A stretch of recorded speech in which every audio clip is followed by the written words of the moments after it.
Hello दोस्तों, नमस्कार। स्वागत है आप सभी का एजुकेशन मंत्रा में। दोस्तों, बात करेंगे विभिन्न प्रतियोगी परीक्षाओं के अपडेट्स के बारे में, जिसमें यल्टी ग्रेड 800 पदों पर भर्ती प्रक्रिया स्टार्ट होने वाली है। पीईटी के आवेदन तिथि ना बढ़ने पर धरना प्रदर्शन होगा। 69,000 तीसरी चयन सूची की काउंसलिंग आज होगी, जरूरी निर्देश जारी हो चुके हैं। टीजीटी पीजीटी परीक्षा सितंबर में करवाने की मांग लगातार जारी है। जनपदों की विज्ञप्तियां अगर आपके पास नहीं है तो क्या कार्य कर सकते हैं।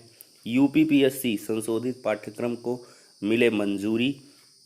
किस डेट से सभी शिक्षण संस्थान खुलने वाले हैं, तो हर एक अपडेट पे डिस्कशन होगा। वीडियो सेशन में आगे बढ़ें इसके पहले जो यूपी ट्रिपल एससी के अंतर्गत पेट की प्रिपरेशन कर रहे हैं उन अभ्यर्थियों के लिए एक छोटी सी इन्फॉर्मेशन। अगर आप यूपी ट्रिपल एससी पेट की प्रिपरेशन कर रहे हैं तो ऐसे में चच्चू पब्लिकेशन लाए हैं संपूर्ण गाइड। 2200 प्लस बहुविकल्पीय प्रश्न आपको इस गाइड में मिलने वाले हैं। और इस गाइड की अगर स्पेशल बात करें तो इसमें टू द पॉइंट जो कंटेंट है वो दिया गया है और टॉपिक वाइज चीजों को डिस्कस किया गया है। फैक्ट्स भी बहुत सारी संख्या में यहाँ पे प्रोवाइड है और साथ ही साथ एमसीक्यू क्वेश्चंस दिए गए हैं जो स्मरणीय तथ्य हैं जो प्रतियोगी परीक्षाओं में पूछे जाते हैं एक तरफ से यहाँ पर दिए गए हैं। और इन सभी ऑब्जेक्टिव क्वेश्चंस के बाद इनकी प्रॉपर एक्सप्लेनेशन भी दी गई है। साथ ही साथ चच्चू पब्लिकेशन प्रकाशित किए हैं यूपी ट्रिपल एससी पेट के लिए 20 प्रैक्टिस सेट की एक बेहतरीन बुक, जिसमें 1950 बहुविकल्पी प्रश्न मिलेंगे। और ये भी बुक काफी अच्छी है आपको प्रैक्टिस करने के लिहाज से। बहुत सारे जो एग्जाम में क्वेश्चन पूछे गए हैं पिछली जो भी प्रतियोगी परीक्षाएं हैं उनके क्वेश्चन यहाँ पे समाहित किए गए हैं और इनकी प्रॉपर एक्सप्लेनेशन आप सभी को यहाँ पर प्रोवाइड की गई है। तो अगर आप बुक को परचेज करने में इंटरेस्टेड है तो लिंक डिस्क्रिप्शन बॉक्स में प्रोवाइड की गई है। ज्यादा डिटेल्ड इंफॉर्मेशन के लिए दिए गए नंबरों पर कॉल भी कर सकते हैं। दोस्तों, देखा जाए तो नई शिक्षक भर्ती के लिए प्रशिक्षितों का धरना कल, यह कल की अपडेट है। तो आज की डेट पे यहाँ पे 28 जून को एससीईआरटी लखनऊ में 69,000 शिक्षक भर्ती के बाद से बचे हुए जितने भी पद हैं, चाहे वो 68,500 के बच्चे हों, चाहे वो 69,000 के हों, चाहे रिटायरमेंट के हों, चाहे वो सुप्रीम कोर्ट में हलफनामे के आधार पे हों, सभी पर नई शिक्षक भर्ती की मांग की जाएगी। आज एक बहुत बड़ा विशालकाय धरना प्रदर्शन होने वाला है। लखनऊ की सड़कों पर डीएलएड बीएड बेरोजगार ही दिखने वाले हैं। तो जो भी जैसी भी अपडेट होगी एजुकेशन मंत्रा के माध्यम से आप सभी को अवगत करवा दी जाएगी। फिलहाल के लिए दोस्तों, कई सारे जनपदों से जो अभ्यर्थी हैं वो कूच कर गए हैं लखनऊ के लिए, और लगातार यहाँ पर सुबह भी बहुत सारे स्टूडेंट्स ने यहाँ पर इमेजेस शेयर किए हैं और एक दूसरे को आह्वान कर रहे हैं कि वो जल्दी से जल्दी आए एससीईआरटी लखनऊ पर। यहाँ पर बहुत विशाल का धरना प्रदर्शन होने वाला है। देखा जाए दोस्तों तो एक खुशखबरी है, 1 जुलाई से खुलेंगे परिषदीय व कस्तूरबा विद्यालय। देखिए, कोरोना संक्रमण के कारण लंबे समय से बंद चल रहे परिषदीय व कस्तूरबा गांधी बालिका विद्यालयों को 1 जुलाई से खोलने की तैयारी शुरू कर दी गई है। स्कूलों में साफ सफाई के साथ ही सैनिटाइजेशन शुरू किया गया है। छात्र छात्राओं को स्कूल आने की अनुमति नहीं होगी। सिर्फ शिक्षक और शिक्षण कार्य से जुड़े कर्मचारी ही विद्यालय पहुंचकर नामांकन सहित अन्य प्रशासनिक कार्य करेंगे। ऑनलाइन पढ़ाई पहले की तरह ही संचालित होती रहेगी। स्कूल आने के बाद भले ही शिक्षकों को बच्चों को नहीं पढ़ाना होगा, लेकिन उन्हें विभागीय कार्य समयबद्ध तरीके से करना होगा।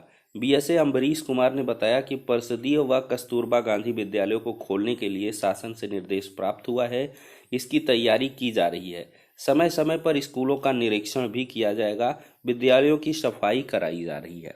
तो यहाँ पर नवनियुक्तों के लिए एक बड़ी खुशखबरी भी है कि वो लोग तुरंत ज्वाइन भी कर लेंगे, क्योंकि कल की डेट पे यहाँ पे काउंसलिंग होगी। 30 तारीख को नियुक्ति पत्र यदि मिल जाता है, हालांकि अभी 30 तारीख को नियुक्ति पत्र वितरण और ज्वाइनिंग के बारे में थोड़ी सी आशंका है, क्योंकि मुख्यमंत्री महोदय तो नियुक्ति पत्र वितरित करेंगे, लेकिन ज्वाइनिंग वगैरह के लिए क्या कुछ यहाँ पे क्राइटेरिया है उसके लिए सचिव साहब लेटर में थोड़ा सा चीज़ें उतनी स्पष्ट नहीं कर पाए हैं, क्योंकि नियुक्ति पत्र के लिए सेपरेट तरीके से उन्होंने शासनादेश जारी करने के लिए कहा है।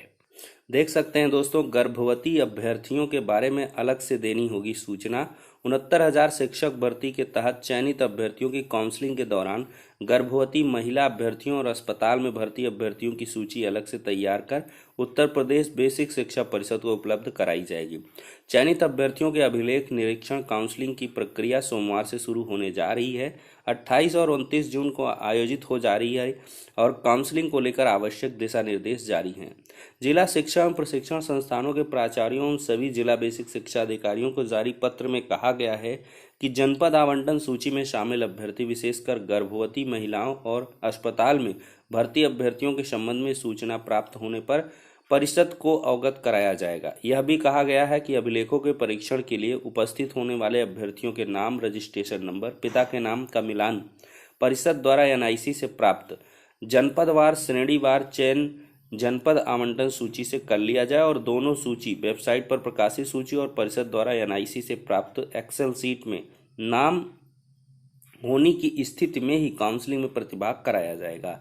सचिव ने यह भी कहा है कि काउंसलिंग में उपस्थित होने वाले अभ्यर्थियों का मिलान उनके आधार पहचान पत्र से भी किया जाएगा ताकि कोई फर्जी अभ्यर्थी काउंसलिंग में शामिल ना हो जाए। अनंतिम चयन सूची में शामिल अभ्यर्थियों के अभिलेखों की जांच में समिति द्वारा नियुक्त किए गए आहर पाए जाने पर अभ्यर्थियों से नियुक्ति पत्र निर्गत होने की तिथि से 7 दिनों के अंदर स्वास्थ्य प्रमाण पत्र लिया जाएगा। नियुक्ति पत्र निर्गत करने की तिथि के बारे में अलग से जानकारी दी जाएगी। तो दोस्तों, नियुक्ति पत्र निर्गत करने की तिथि के बारे में यहाँ पर अलग से जानकारी दी जाएगी। सचिव के निर्देश हैं कि काउंसलिंग के लिए निर्धारित तिथि को सभी औपचारिकताएं बेसिक शिक्षा अधिकारी की ओर से पूर्ण कर ली जाएं। कोविड-19 के मद्देनजर सोशल डिस्टेंसिंग व सैनिटाइजेशन की व्यवस्था सुनिश्चित की जाए। सभी के लिए मास्क अनिवार्य है।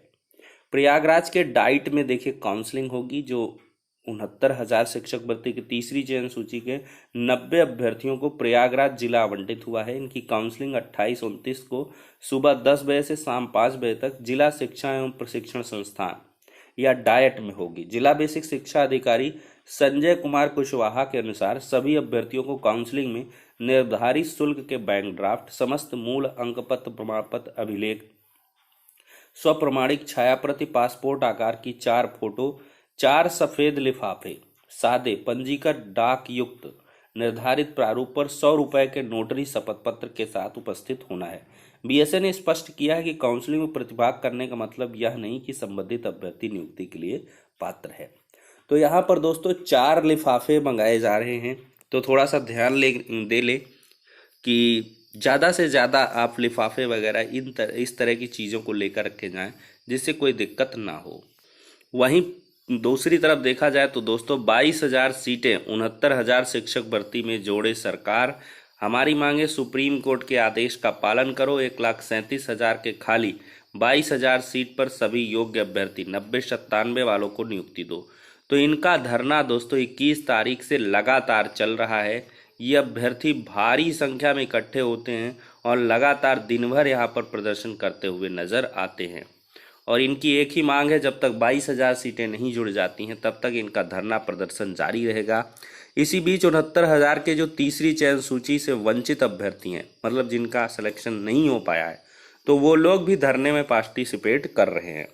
दोस्तों यहाँ पे एक सबसे बड़ा यक्ष प्रश्न है कि क्या तीसरी काउंसलिंग के बाद चौथी काउंसलिंग भी होगी।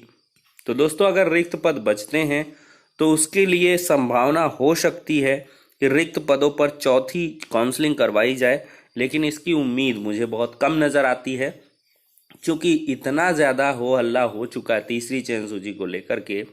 अब यहाँ पर बार बार पदों को खंगालना, फिर इसके बाद से काउंसलिंग करवाना, जनपदवार सूची तैयार करना, तामझाम, अब मुझे नहीं लगता है कि ये सारे कार्य शासन स्तर से होंगे।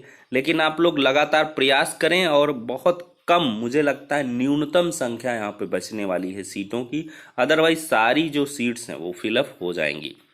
तो चलिए दोस्तों अब बढ़ते हैं अगली अपडेट की तरफ। देखा जाए दोस्तों तो दिल्ली में एलटी ग्रेड के 800 पदों पर भर्ती होगी। दिल्ली के सरकारी स्कूलों में प्रवक्ता एलटी के 800 अतिरिक्त पदों पर भर्तियां होंगी। शिक्षा निदेशालय ने शैक्षणिक सत्र 18-19 के पोस्ट फिक्सेशन के तहत 100 से अधिक स्कूलों में प्रवक्ताओं के यह पद सृजित किए हैं। इन पदों पर शिक्षकों की पदोन्नति, स्थानांतरण या नियुक्ति के माध्यम से तैनाती होगी।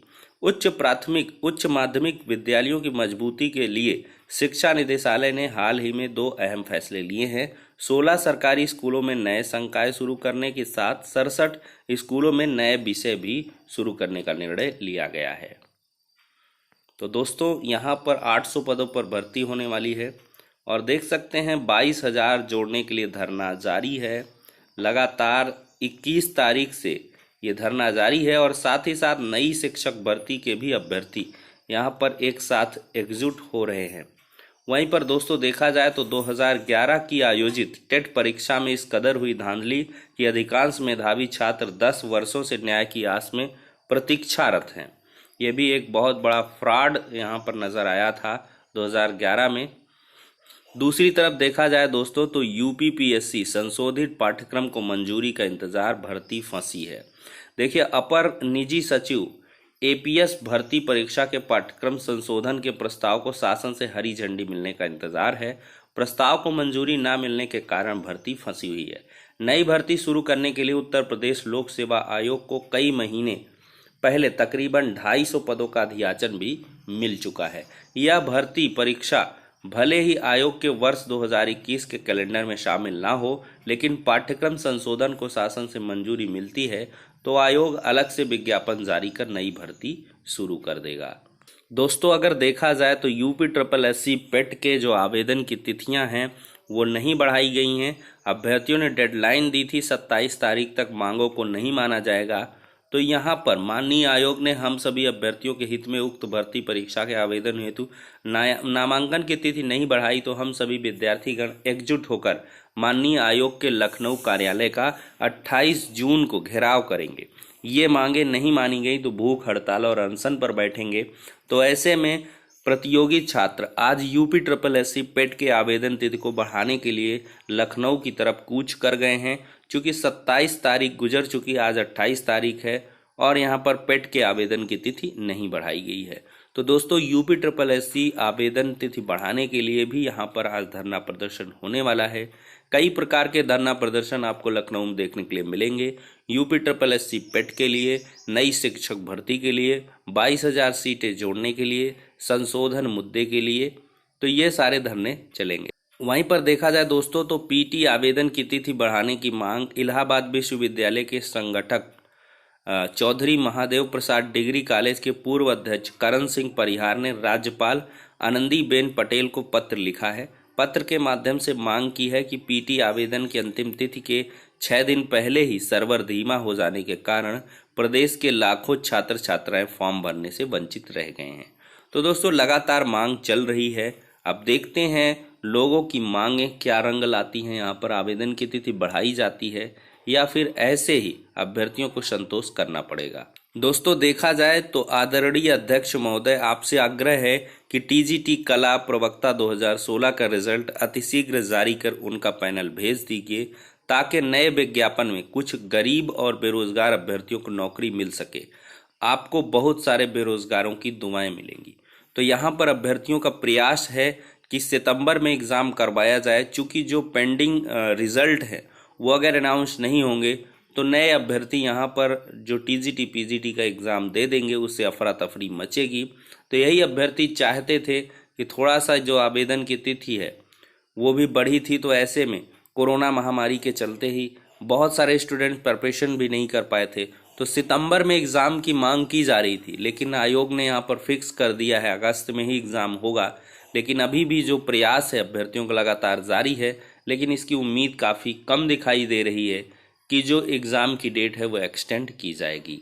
दोस्तों, बहुत सारे जनपदों की, जैसे कासगंज की, सीतापुर की और इसके बाद बुलंदशहर की और साथ ही साथ शाहजहांपुर की और भी मुरादाबाद की, बाराबंकी की, बरेली की, मिर्ज़ापुर की, बहुत सारे कम से कम 40-50 जनपदों की जो विज्ञप्तियां हैं वो फटाफट जारी हुई और आपको टेलीग्राम चैनल के माध्यम से मिली होंगी। एजुकेशन मंत्रा टेलीग्राम चैनल। अगर दोस्तों किसी कारणवश आपको ये विज्ञप्तियां नहीं मिल पाई हैं तो आप सीधे काउंसलिंग स्थल की तरफ रवाना करें अपने मूल अभिलेख। दोस्तों, कम से कम मूल अभिलेख और जो आपके पास बैंक ड्राफ्ट वगैरह है, इन सभी चीज़ों के साथ आप काउंसलिंग स्थल की तरफ पहुँचे वहाँ पे और जो भी मूलभूत आवश्यकताएं हैं आपकी वो पूरी हो जाएंगी। वहाँ पर विभिन्न प्रकार की हेल्प के लिए आपके कई सारे लोग मौजूद रहते हैं। शपथ पत्र इस तरह की छोटी छोटी चीज़ों के लिए परेशान ना हो और फ्री माइंड से आप काउंसलिंग स्तर पर पहुँचें। अगर कोई डॉक्यूमेंट नहीं भी उपलब्ध हो पाता है उसके लिए टेंशन ना ले, शपथ पत्र दें, जिला बेसिक शिक्षा अधिकारी या प्राचार्य महोदय से मिले, अपनी समस्या को रखें, आपकी काउंसलिंग करवा ली जाएगी और आपको प्रेस्क्राइब्ड एक समय भी दिया जाएगा, कम से कम 1 हफ्ते में आप सभी जरूरी दस्तावेजों को जमा कर देंगे तो आपका यहाँ पे चैन नहीं रुकने वाला है या आपकी काउंसलिंग नहीं रुकने वाली है। अपने से यहाँ दिमाग लगा के काउंसलिंग में बिल्कुल से मतलब वंचित ना हो, सभी लोग मैक्सिमम पार्टिसिपेट करें कि 28 को ही हमारी काउंसलिंग हो जाए और जो बचे कुचे हों 29 को करा लें, क्योंकि फिर यह अवसर बहुत कम ही आने वाला है। तो फिलहाल के लिए सारी अपडेट्स हो जाती हैं, नेक्स्ट वीडियो में मिलते हैं।